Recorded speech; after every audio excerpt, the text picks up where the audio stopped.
We're just going to start off with a question for everybody. So, Andy, you've made the point that manufacturing jobs are still relevant to a good economy. And I'm wondering if you could just set the stage a little bit by talking about where the United States is now in terms of manufacturing jobs and why they matter. Thanks so much. And I would highly recommend Amy's book, but not if you don't have a box of tissues nearby to read about those stories. And before I answer, let me thank all of you for coming. My project's co-authors, Mike McCormick and Joel Yudkin, and many contributors here today, like the Urban Manufacturing Alliance and the Keystone Research Center. So the fact actually is that despite the ups and downs of technology and globalization, the number of Americans working in manufacturing was actually pretty steady from the late 70s until 2000. That's when the liberalization of trade with China, along with NAFTA, conspired with the global recession to cause U.S. manufacturing to hemorrhage 5.7 million jobs over a 10-year manufacturing slump. And the real good news is that unlike after the 9/11 recession, manufacturing is now showing signs of life. We've recovered 945,000 manufacturing jobs since 2010. Companies are reshoring jobs to the U.S. as they realize that the hidden costs of offshoring actually can make it cheaper to produce here. And foreign direct investment in the U.S. manufacturing reached a record high in 2015. So what's happened in these last few years? Well, our new research is finding that manufacturing actually has become more concentrated. It's growing in 20 states in the Great Lakes, Midwest, and Southeast, and actually now advancing more slowly in places like California and New York that did have bigger manufacturing footprints in the past. And when we dig deeper, it's actually now smaller towns and cities that rely the most on manufacturing. It was shocking to find that if you look at those manufacturing states and the mostly rural counties in those states, 1 in 4 private sector jobs is still in manufacturing today. And it's manufacturing that brings high tech to places like Phillips, Wisconsin, population 4,000. That's where Phillips Medisize, which started out as an injection molding company of toy action figures in the 50s, now is a multinational producer and engineer of medical devices. But this recovery, which I think is really a great story, has exposed real major challenges. First, manufacturing wages have stagnated. So forced to take pay cuts to survive, unionized manufacturing workers are earning less today than they were in the middle of the recession. Record numbers of assembly line workers are now actually employed and provided by temp agencies and earning low wages. But yet, despite these challenges, workers without a 4-year college degree still earn $150 more per week in manufacturing than other careers. And manufacturing jobs still pay 9% more per week among similarly situated workers throughout the economy. But the second challenge is that this flagging pay is one reason that manufacturers are now, in fact, facing a shortage of workers, and that shortage is only going to get worse as baby boomers retire, and it's going to cap the extent of manufacturing recovery we can have. And that's critical because even with automation and industrial robots, there are good jobs out there. Jobs like mechanics, machinists, and operators of computer-controlled machine tools. These jobs are growing faster than the national average. They pay decent wages, and they don't require a 4-year college degree. So those are jobs that are in short supply and badly needed. To meet this challenge, manufacturers are going to have to do a lot more to attract the workforce of tomorrow. This includes young people and people of color and women. In fact, manufacturing is more racially diverse than you would think. Today, it's 16% Hispanic, nearly 7% Asian American, and 10% African American. But women's share of manufacturing jobs have actually gone down. They were 32% before the Great Recession, now they're only 27% after this recovery. And lastly, the big challenge, and Fred will talk more about this, but I want to echo it, manufacturing needs to become more advanced to survive. Productivity growth has actually slowed in manufacturing to just 2% per year. And the big story is that everybody knows that the United States created the great technologies of the 20th century, from cars to aerospace to the internet. But we're falling behind in the 21st century. And manufacturing revival is what's going to make it possible for us to catch up. Okay, thank you. Fred, I know that you believe that when it comes to encouraging the creation of jobs, government policies often are looking in the wrong direction, and that there's too much emphasis on providing federal funding to corporations and not enough to other things that the government could be doing. And let me just preface what you're going to say about that by just giving you I've got a very Janesville-centric view of reality these days. So I'm just going to give you one anecdote, which is that when this plant closed, there was a big effort by the state of Wisconsin to try to persuade General Motors to reopen it, or not to close in the first place. General Motors was going to start manufacturing a new subcompact car, so there's a big bidding war over which plant around the country was going to get to make this car. And Wisconsin put in what was, for the state, a record offer of economic incentives to try to persuade General Motors that Janesville should get the car. It lost because Michigan put in an even huger amount of money because Michigan had at the time the highest unemployment rate in the country. That's just to set the stage for why you think our policies are a little wrong-headed and what they should be instead. Right, so, this is, I think it's on. Okay. Live? The light Yeah. will be out. oh, it needs to be out? No, you're good, you're good. Okay. You're good. Against the light. Okay, great. So, yeah, so thank you. It's a pleasure to be here. I came all the way from California to make 2 points. So the first is I think that we need, a fundamental paradigm change because basically for 40 years our public policy has been, yes, there's some kind of problem with the economy, but that if we bribe corporations by cutting their taxes or putting together these packages, they'll come and build big factories and that will save our city. And that part is gone. I mean, that it doesn't work anymore. The big corporations are no longer the center of the economy in the way that they were, and that it's investment from other places, from the public sector, from small and medium-sized enterprises, from nonprofits, that's going to be the key to economic revitalization.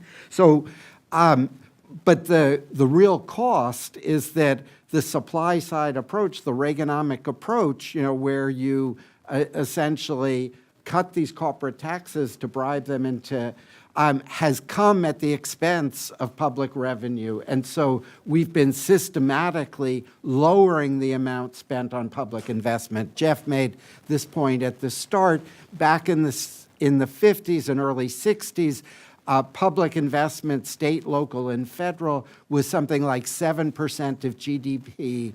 It's now down well below 4%. And that represents hundreds of billions of dollars of spending that's not taking place on infrastructure, on research and development, on building new schools, on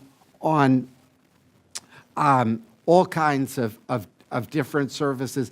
And that in order to rebuild the economy, we need to start raising those levels of public investment, and we need to do it fast. It doesn't all have to come through the federal budget.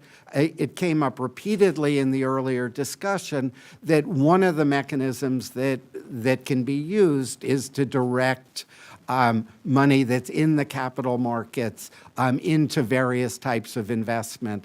That even under George W. Bush, the Energy Act of 2005 set up these loan guarantee programs that the Bush administration didn't use, but the Obama administration used very successfully. The Solyndra scandal, one failure notwithstanding, overall this program spent billions and turned a profit and drove very significant development in terms of alternative and clean energy. And Tesla was one of the firms to which they loaned money. It was critical for Tesla getting off the ground. So that's the second point that I wanted to make, kind of coming back to the manufacturing piece of the story specifically, is that we know how to do these things, that it's not a question of having to reinvent the wheel, that we have 30, 40, 50 years of successful innovation policy, call it industrial policy if you want to use that word, where the federal government has driven a process of developing research ideas, working with both big and small firms to commercialize those ideas and to get them turned into products. This is how the computer industry emerged. It's how biopharmaceuticals emerged. It's how some of the clean energy industries emerged. And one of the parts of the story that has gotten way too little attention is that the Obama administration launched this Advanced Manufacturing Institute, which involved setting up something like 14 different advanced manufacturing centers with the idea that each of them would focus on a particular technology. It would bring together public sector scientists and engineers with private sector scientists and engineers and try to overcome the technological barriers to turning those into commercial products. So those institutes, have been launched. The current budget cuts that program back dramatically, but it's a kind of indicator of the imagination of the policy knowledge, which could, in fact, working in tandem with a lot of bottom-up initiatives, which came up earlier, could, in fact, drive an extremely dynamic development of a renewed manufacturing sector. So. Okay, thank you, Fred. So Madeline, I know that when Andy said that 27% of the people in factories are women, you were sort of shaking your head and wrote down 7%. So we're going to start by treating you to a little Aretha Franklin after you've been sitting here for an hour and a half. That'll help illustrate that point. And the difference just, well, let's go. I'll explain the difference. This does not look like it's, is it the beginning?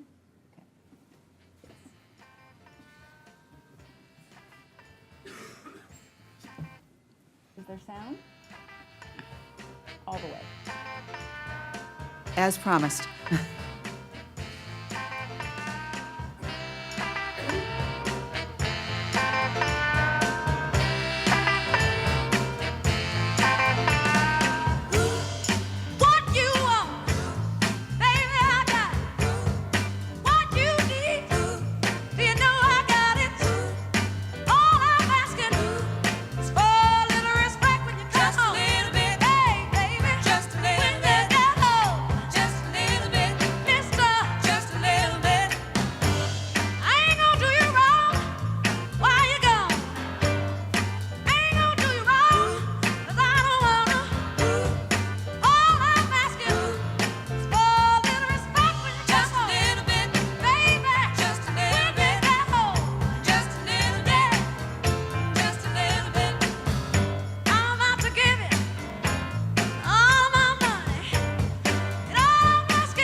So Madeline, I know that you've been working to try to correct this underrepresentation of women and members of racial and ethnic minorities. But you've also gotten to know a lot about why these underrepresentations exist. So maybe you could talk a little bit about why it is that there are so few women in the manufacturing sector.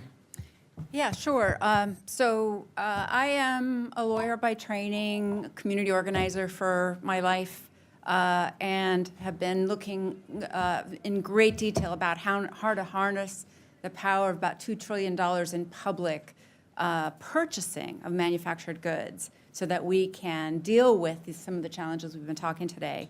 And one of the things that's become very clear, and we have lots of solutions we can talk about in a minute, but Andy mentioned that 27% of manufacturing jobs are held by women. Of that 27%, unfortunately, 20% are women in administrative jobs and janitorial jobs, jobs that are often called cleaning girls, and such. The number at the beginning of the video, 7% of women of middle-skilled manufacturing jobs. These are the kinds of jobs that we're talking about that are represented by the women in this project are actually held by women. So 93% of middle-skilled manufacturing jobs right now are held by men. And that's not just underrepresentation. That is essential, almost exclusion. And, a lot of when, the stories about Janesville, the stories about many other parts of the United States, the twin daughters working 5 jobs between themselves, they're not working in a manufacturing plant. They're working at Walmart or McDonald's or the other jobs that have been kind of segmented for women, and girls have been told that they can do this. This project, Re-envisioning Rosie, we actually hired a Pulitzer Prize-winning photographer to go into factories around the country and find the few women and take photos of them in a kind of re-envisioning of the original Rosie the Riveter project from the World War II. So just a few words in a story about why it is that women are so incredibly underrepresented. And I think many of you can imagine, obviously there's a deep feeling amongst management and amongst also workers that women aren't capable of doing this kind of work. But why aren't women interested more? I mean, we're not taught, we're not socialized to think of ourselves as building things, as mechanically adept. But if you think about, if you learn some of the stories of what these women have had to go through, and I want to tell a story very quickly. 2 of the women in the photography exhibit worked at a factory in the middle of Illinois, actually close to the Wisconsin border, a factory building that was building rail cars for public agencies across the country. Nippon Sharyo is the name of the company.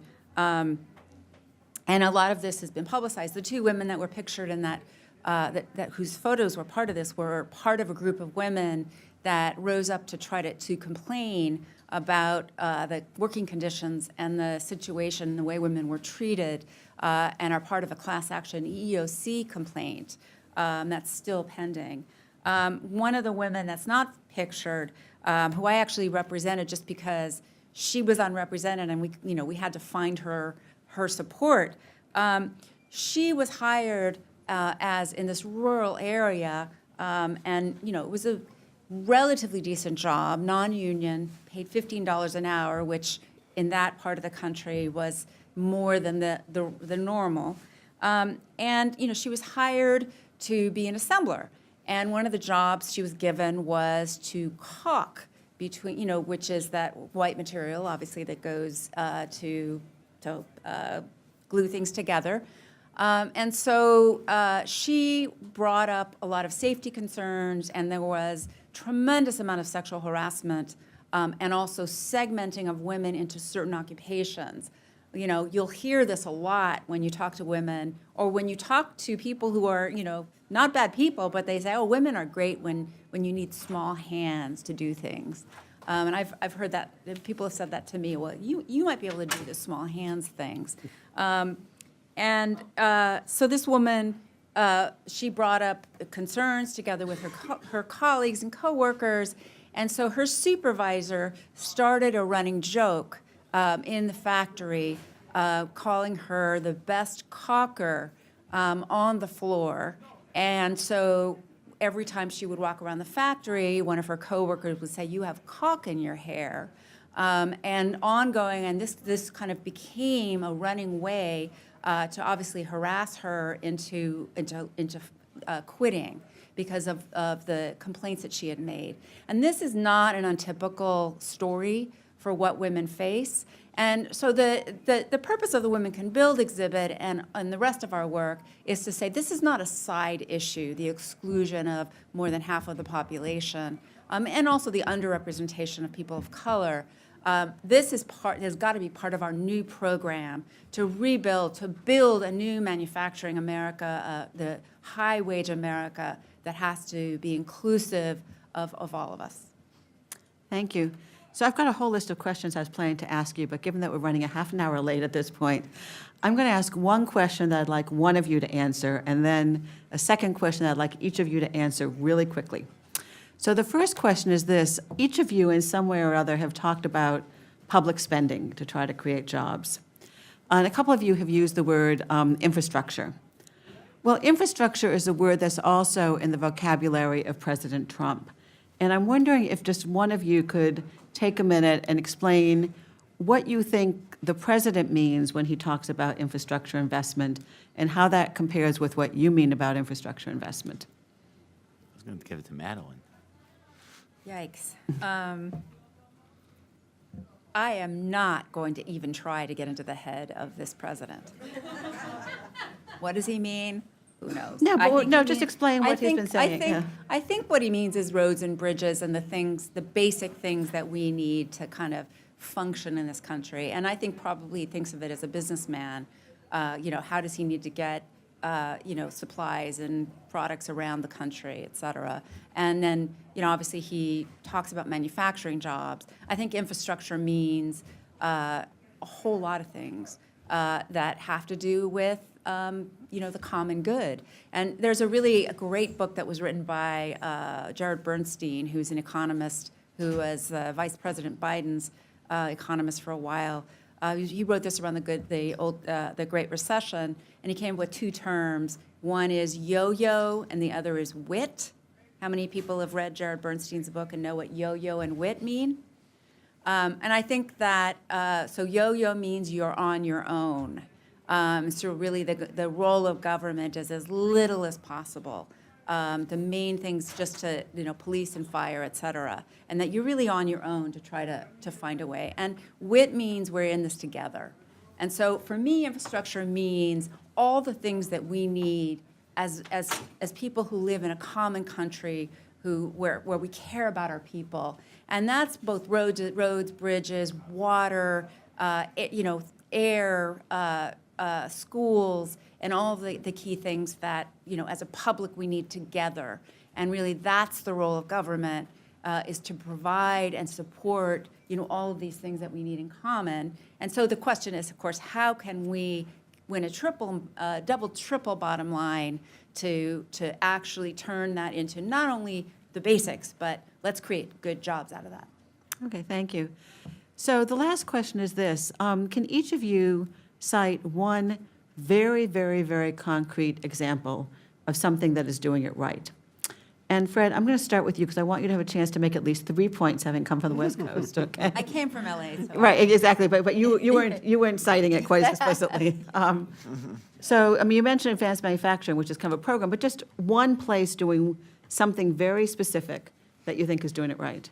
Okay, well, I think the California example is pretty good. That as part of the clean energy plan for the state of California, the state legislature mandated that the public utilities in the state are required by 2025 or 2030 or some date out there that they establish a certain amount of capacity for energy storage. And the idea being that with solar and wind that have this intermittency problem, that the power supply, the electrical power supply needs batteries, it needs storage to balance out.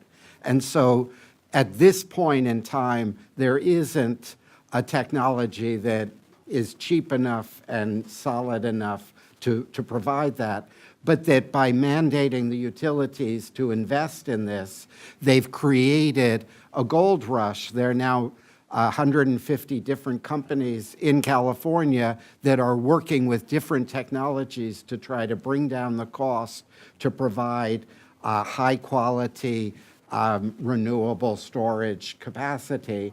And as a consequence, I mean, California is going to be in the lead in developing that industry that is part of the kind of new structure that we're going to require for green energy. Yeah.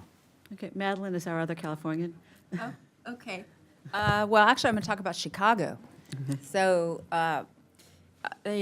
the city of Chicago, actually, a lot of agencies in Chicago recently accomplished, a pretty amazing example of how to do it right. The Chicago Transit Agency needed to replace about half of the cars in the L train. Anybody who's ridden the L train recently knows those are some old rickety cars. And so they put out a request for proposals that was worth between $1.5 and $2 billion. Now, under federal law, you can't require local hire. But what you can do, what we worked on with the CTA and the mayor of Chicago and the county, was some language called the U.S. Employment Plan. And basically, it was an incentive that was inserted into the request for proposals that said you get extra points. The more jobs, the more opportunity for apprenticeship and the higher wage jobs and the like that you provide. So at the same time, the city of Chicago got together with the county, Cook County, and they put together a survey of all land available in the greater Chicago region, all incentives, all tax credits available, and they developed an 80-page roadshow for the 8 or 9 potential bidders on this procurement. And in the end, the CTA awarded the contract to a Chinese company, but the Chinese company committed to build a factory, a large factory on the south side of Chicago, all union jobs, hiring from the very impoverished neighboring community, creating pre-apprenticeship, creating all kinds of opportunities, and then agreed, and then we were able to organize a group of community organizations to negotiate a community benefits agreement so that would cascade down to their supply chain, so that they are now required to bring their suppliers to the table. So if this was an example of the purchasing power of the city transit agency, the powers and the incentives, but not on a begging, competing situation as Wisconsin and Michigan, but from a place of power and opportunity that has resulted in a really amazing opportunity for people in the south side of Chicago and beyond. Okay, Andy, one quick example? So I'll first say that Joel Yudkin, who's here in the front row, is writing a paper for us that will probably come out in the fall that will really spotlight best practices. I'm particularly excited by the work in the Urban Manufacturing Alliance and the Maker Movement, because the point I want to make there briefly is that the same way young people want to go into software technology to create a new great product to make people's lives easier is spurring people to go back into manufacturing, to create great new products from foodstuffs to robots, and to create them in cities with creative energy and hopefully to scale them into larger manufacturing and the great products of the future. And so I really want to make the point that sometimes we think about manufacturing as the economy's past. It's really about creating the economy's future. Okay, thank you all. Unless you all feel completely passive for nearly 2 hours, we're going to take 2 questions. So does anybody have something that they're absolutely eager to ask? Okay, well, I think we'll take 2 questions together and then have one person answer them from up here. Okay. Okay, you'll be next over here. Want to go first? Oh, great, thank you. Yes. Hi, I'm Emma from the Institute for Women's Policy Research. I'm hoping you all can speak more to the stark gender segregation in manufacturing and high-wage jobs, and what strategies we can pursue to address this inequity. And I brought some copies of a new report about Title IX and CTE if anyone's interested in more data. Okay, and then there was a question over here. Is there a microphone behind you? Hello, thank you all for Out. Okay, this is working. I'm Andrew. I'm an intern with Congressman Lipinski, and I was wondering what you all think the role of automation will be moving forward in either displacing jobs or providing more opportunities for high-wage manufacturing. Okay. Who wants to answer the first one? Well, I think that the first, The gender one? yeah, I Yeah. was going to do automation. but you go. Probably me. I can do gender. Go for it. too. Well, I'll say something, Matt, I'll say something too. Go ahead. I think one thing that's really interesting is that when you ask women what careers they want to go into, they rank manufacturing last among a list. But among women who are in manufacturing, they're generally satisfied with their careers. So it's really a major effort needs to be made on the recruitment side of companies to be much more aggressive in trying to get women into career pathways, into manufacturing. So because of the history of sexual harassment in particular and segregation, there's a lot of negative valence. But when women are able to get into the careers, it's actually, their experience is not as bad as they thought it would be. I don't know if I agree with that, actually, having been in many of these factories, but talked to many women. But I do think there are very specific things that can be done that are suggested by the women themselves. First of all, companies should have women out there recruiting. It seems like a simple thing, but the number of times you see a man recruiting, trying to recruit women, whereas the women from the shop floor are the best ones to talk about how exciting it is to have, a skilled career with a future. Then there has to be, and oftentimes a union contract can do this, or there needs to be sexual harassment and discrimination policies that allow women to have support for making complaints that are going to be taken seriously, and those need to be institutionalized. There are also, a lot of women complain about the hours of manufacturing, that oftentimes you have to start at 5 in the morning or 4 in the morning, or do a second or third shift. So childcare is a really big issue, so flexibility around hours, and also investing in neighboring childcare facilities, and real training. Women don't have like the skills around like, even tool identification. There are a lot of skills that men get as boys when they're growing up from their dads. And most of these women had a dad who taught them to fix a car, do something like that. So creating the kind of basic skill development and then apprenticeship that is for people who are not by nature mechanical or by education mechanical. So all of those things can really work to turn this around. Okay, Fred, can you speak to automation? Sure. We've seen what the factories of the future look like, and they're smaller in terms of their labor force than the Ford River Rouge. I mean, that we're not seeing those huge labor forces, but they're not the fantasy factory where product goes in one end and there are no human beings around, that there's a definite role for supervising the production process, for overseeing the machinery, for fixing the machinery when it fails. And so the point is that these are jobs that require a considerable level of skill, and that part of the challenge is upgrading, is providing a labor force and so our underinvestment in education and our underinvestment in manufacturing education is coming back to bite us in terms of the viability of developing these kinds of factories. Okay, thank you all very much.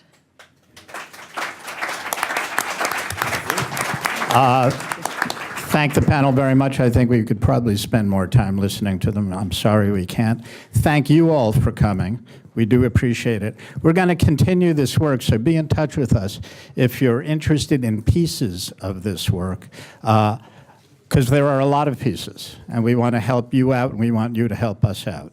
So we're going to